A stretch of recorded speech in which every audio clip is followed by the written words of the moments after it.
strength that red side has in this metagame is that last pick. And there is a almost instantaneous CC that they fight. Welcome to game number 1 of week 2 of MPL Philippines season 13. Again, Omega versus ONIC, the grudge match of the season.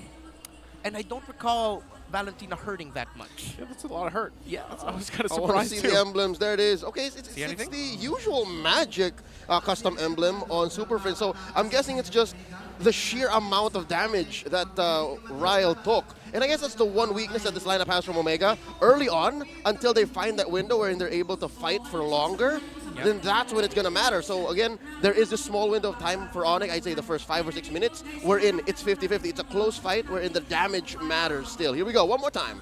Yeah, but I mean, there they go, right? They're going to go ahead and play around having that Matilda kit available to them, and I guess that's why he can do that. Also, he's rocking the Vengeance, so he has that for a little more durability later on. But, you know, so far, pretty standard stuff until that first objective comes up with the turtle. Yeah. Real quick, I got to throw back, gentlemen. I think it was Season 8 or Season 9, where in mid, it was Etumax, the coach of ONIC, that actually played a mid Phoveus as well, the first of a few that we've seen. Was it in Season history. 8? Yeah. I think I was casting that game. I think that was one of my first casts. In the playoffs. Yeah. Oh, all right. So, feels like that's 2 weeks now where... Oh, wait, no. That's ONIC. Yeah, no, I get you. I was supposed to say, like, Etomax passing on his knowledge to the younger generation. Now it's on the other side. But he's on the other side. Sees it. Again, still weird to say that Etomax is within ONIC and not Barangay Omega, but now the turtle has spawned. Nolan, not anywhere close. Omega, though, they seem like they're in better position here, Naisu. Okay, Escalera's going to go start up. The bottom side, though, Jim, luckily has the armor, so they're going to take it slow and steady for now, but Escalera doesn't have the level 4 just yet, so no wild charge available. Yeah. And so you're going to see the rotation on top, by the way. They don't even want to deal with this. They're going to just give it up to Smart Omega. It looks like as Matt works on it, they want to take his purple instead.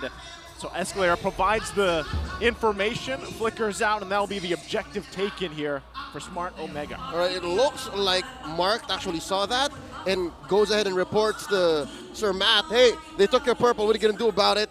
And there's not much that Omega can do. Again, it was a clear trade. It was a clean trade. Yeah, I thought they'd actually try and go for the purple buff steal onto the Nolan just to even things out. But Matt spent his red tree. Matt spent his red tree. And you can see the hesitation because we also saw it in other regions. Grox have been using the Guardian's Barrier to steal away objectives, so it feels like he's playing safe. Items, anything noteworthy here? I like how Ryle is building up towards an early COD. And so far, everything is up to the ordinary. Nothing out. And again, 3 minutes in, no deaths. Both teams just watching their guard. I did not see that coming. Early Haas Claws. All right, that's a build-up I did not notice. On the Bruno. Yeah, he wants to, again, outlast the Claude in lane, I guess. Yeah. The difference between the Brave Smite and the Quantum Charge. Yeah, and I think maybe that's also why he went for the Master Assassin instead of the Weapons Master. Because based on the rotations I'm seeing, Omega just wants to dead lane both sides. Maybe just a little bit pressure onto Gem, but they just want to control around the mid. Again, the dead lane situation is because they want to expedite the mid game. They want to be able to build up to the point where ONIC is going to struggle to find the burst window. So if they do that, then they go into this situation where, all right, it's now an endurance battle. You have ults to spend, but we have basic attacks to dish out. What you going to do, fam? So with that said, I think he's building up to... Which one? Could be anything. For West, he's built that for looks like an EOB. Sustainability, yeah. Oh, sorry, EB, Endless Battle. Yeah, Endless Battle, or I don't know. Thunderbolt? No. No, there's no reason for that. So he's building up towards sustainability is what I'm saying. Okay. At least he wants to stay in the lane longer than Kelra. I think which is kind of goes to part with what we were saying, right? Like, their lineup takes a little more finesse to pull off here. So with that, they're going to work with the second turtle. This time around, though, I expect ONIC Philippines to do something here.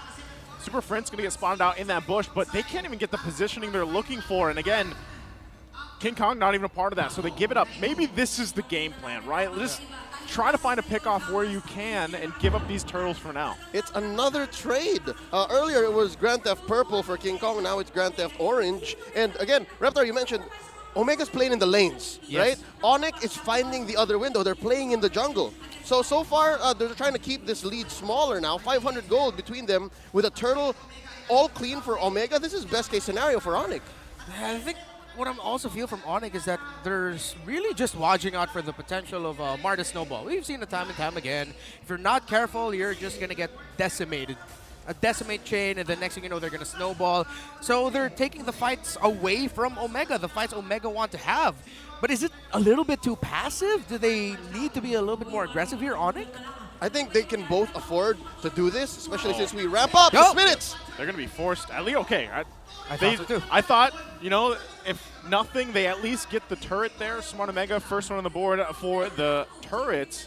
But yeah, still, it looks like that's the case here, guys. I think ONIC is playing with the fact that they studied Omega's past games, and they know that Omega can't ramp up into a winning position as fast as they hope to. That's how Omega fell against Echo last weekend, where they had a clear lead, and then suddenly they did not notice that there was one lane getting beat up, and it's over from there. Lewis in trouble. Another flicker going to come through, already in fracture. Last Insanity popped as well. Rest of the team now making their way. Gem has the immortality, though. Escalera should be in there in time, too.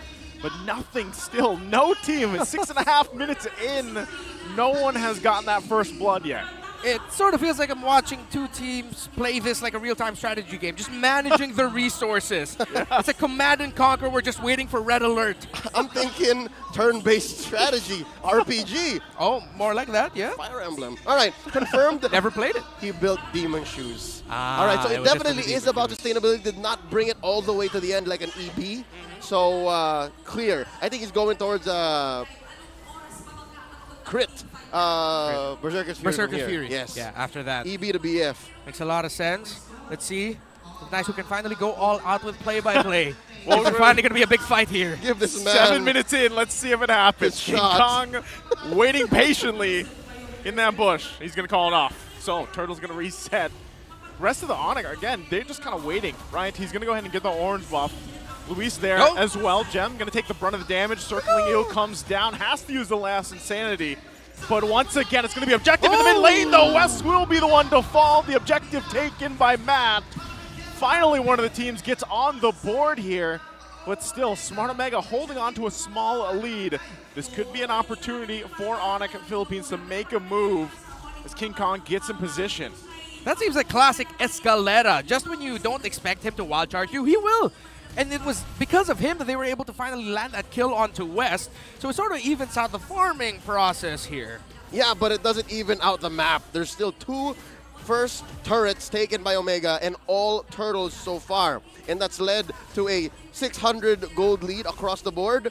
And I'd say a majority of the lead going on in mid and in XP. About 300 for one, and then 600 in the other, just across, given that Sir Matt is actually farming slower than King Kong. This is odd. Earlier we talked about how King Kong is now being a role player. Now he wants to actually play cleanup, and the farm is being spread out between him and Kelra. I'm waiting for that to snap. Ryle in trouble. Ryle in trouble. Pops a vengeance into the demonic force. He gets out of dodge just fine with that guiding wind. So, hold on. Matt could be in trouble now. Goes in with a mortal coil. He's fine. This is the story so far with the lineups. Yeah. We talked about it earlier, man. Like, all right, we're going to expect a lot of action from ONIC Philippines. It has been completely opposite of that, where they have struggled to really find those moments. And it's not because they're hesitating. They're both finding a position or finding a fight where they will win, and both teams are all the smarter to say, no, we're not going to win this. Let's back out. And that last fight wherein it was West drawn first blood on by ONIC, kill going off to Kelra, the best case scenario for the Hedgehogs, or rather the Porcupines. That's one of the fights wherein Omega was forced to say, you know what, this is worth it. For the turtle, for the 2 turrets, West, take the L. So that's where we are now, that's where we're sitting. We're waiting for these fights to break out, and I understand, Joseph, how ironic and how stressful it is that why are there no fighting? It's okay, it's about to happen, right? This is Lord now. You can give up the turtles if you want to. We've seen teams do that before. But this is where the time that all this farming, all this kind of feeling the area out here, they have to pull something through with this. Yeah, we grew up in the Philippines, gentlemen. We were raised with the adage of never give up on the Lord. ONIC now. Let's see. And I understand the approach of these two teams. There is such a high chance that both of them will get punished extremely badly that you really have to be careful who gets his Lord. See if they pull it off. Marked quite in trouble. Malefic Aurora being picked up. Mid-fight 2 with Ryle going. Forcing Super Prince back. Comes the Vengeance. There's the wild charge, though. Still going to be up for now. A couple hits away, and he'll fall. And ONIC still finds a kill. Can they find another? It's Marked. That goes down in the brush in the mid lane. Now their eyes going to be set on this objective, the Lord here for the taking, as 2 members of Smart Omega are down. This is literally ONIC PH saying, you want to take this outside? And indeed they did. There was a dance waiting to happen, and ONIC said, let's take this outside, just out of the Lord pit. And that's where they did so much better. And I love their coordination, their communication, saying nobody dash, Ryle is in the air, nobody dash. And that's what put ONIC ahead here. They're ahead almost 2,000 gold, scored the bigger objective compared to the 3 that Omega have scored so far, 11 minutes in, and they're still leading in kills. So now we're just going to wait until the map actually opens up. It's happened again. It's the ONIC snap. Yeah. ONIC has bought their time, denied all the fights early on, wherein Omega was clearly going to try to be aggressive, and now they're ahead. From barangay timers last season for Kelra, Etomax, and Why Not, they are now teaching ONIC time. Oh, it's ONIC time. How did I miss that? Yeah, it's ONIC time, fam. And really, it's one of the facts of MLBB, ladies and gentlemen, where the longer the game goes without a fight, the first big fight that happens where at least 2 heroes are down, it's going to be devastating. And that's exactly what happened here for Omega. In just, as you mentioned, Leo, a snap, ONIC are in the lead. Yeah, look at this. They're already playing around.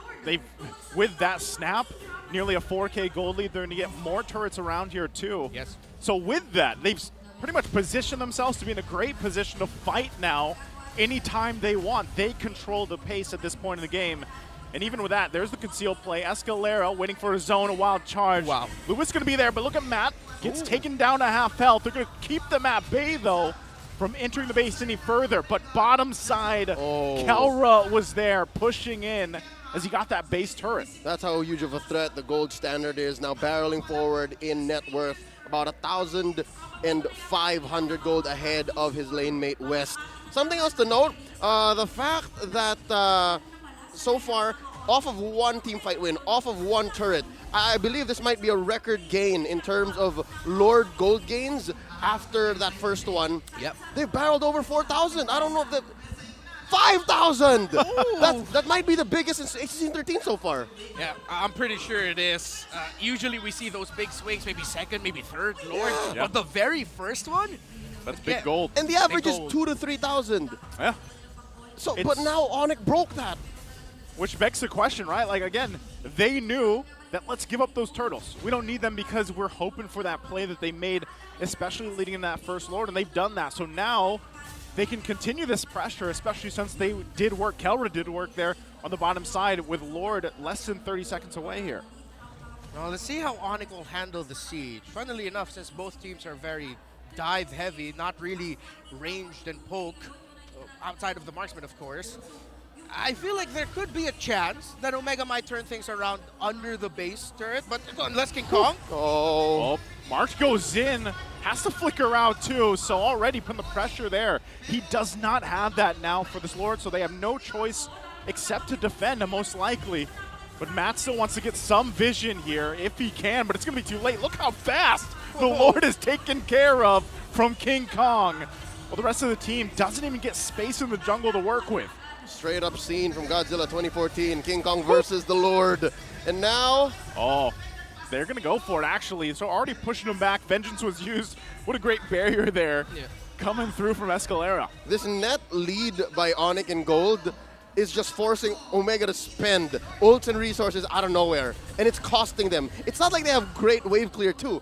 This is something that we failed to mention. I personally failed to mention because usually it's something that you have to watch out for. They suck at clearing waves. Yeah. It's super difficult to defend against this enhanced Lord. Yeah, they have put themselves in danger to clear up waves, but ONIC, can they end it here? Will they try to? 14, almost the 15-minute mark here. They're going to go for it again. The damage comes through from Luis. He does survive. Base fully exposed here. Lord's still going to be worked on. Does ONIC Philippines have enough lead to push it in? Enough confidence to end the game here at this mark. They can't break through just yet. Another wave going to be pushing down the mid lane. Smart Omega hold it together. They bob, they weave on through. Gem holding that front line alongside Escalaire. King Kong with the damage. Gets Ryle quite low. He has to go heal up. Still putting the pressure. They're holding it down the front. The base is going to be worked on. A half health though. And they still hold on. ONIC Philippines does not want to commit just yet. They're feeling things out. Smart Omega waiting as well. Matt takes the brunt of the damage. Demonic Force with the vengeance. Bang. They come down, but Mark is out. Matt has to go back. Kelra on the run. Wild Charge keeps Ryle in the air.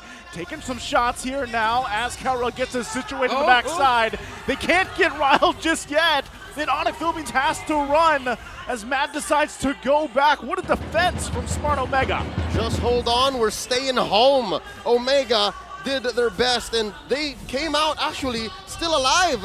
Again, base here under half health. But the fact that they focus on the minions mattered given that they have, again, abysmal wave clear. And the discipline coming in from Omega, having seen Mark died, it's so easy for a lesser player like someone that's not Sir Matt to actually come in and say, I'm going to decimate him, I'm going to kill him, because he saw several members of ONIC actually low. But the fact that he said, you know what, this is a defensive position, we have to respect the fact that ONIC are ahead almost 10k, let's not, and that actually buys them another Lord, buys them more time. That was actually as good a defense as it gets for a team as behind as Omega.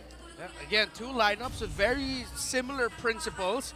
They both have not so great wave clear. It's risky wave clear. I like the word that you used, abysmal. Abysmal. They both have to put themselves in danger, but that means ONIC will really put themselves at risk of having this game turned around in their faces, while Omega have to be so calculated and maximize everything they have in their ability kits just to pull off a defense. If anything, Omega's only chance really is inside their base, not until they close this gold gap. And they can only really close this gold gap if they defend against this last Lord here. This is their last chance to defend. If they survive this, then they're fine. I don't know if they're going to be able to steal, and they've already spent quite a few ults. Look at that. It's going to reset, though. Ryle could be in trouble. Already using the vengeance here. He's going to be taken down by Super Prince. And ONIC Philippines decides to just go ahead and crash down on the retreating Smart Omega. And you can see that. They're going to go ahead and give the go for that Lord. At least secure that. They got Ryle down, but he should be back up by the time they get to this defense. Leo, that sort of looked like Omega not sure if they wanted to fight that or not. Yeah, or also, it's possible that they weren't even really planning on fighting, and Ryle caught himself in a position where he had no choice, given that this is a Phoveus with a vengeance, and that's the only other choice you have. You fight or you die. And he was in a position where he only really had fight as an option. So with that said now, again, Joseph just on point here. 1-0. There's Ryle. Yeah. He's going to be able to defend, but I don't know how good it is against a Lord this big. Let's see if they can do it once again. Holding it at bay there in the mid lane. Ryle jumps in, doing what he can to keep them there. Matt, though, getting quite low already. The whiz goes in for King Kong, but the base is going to be taken out in a second there as game one goes to ONIC Philippines.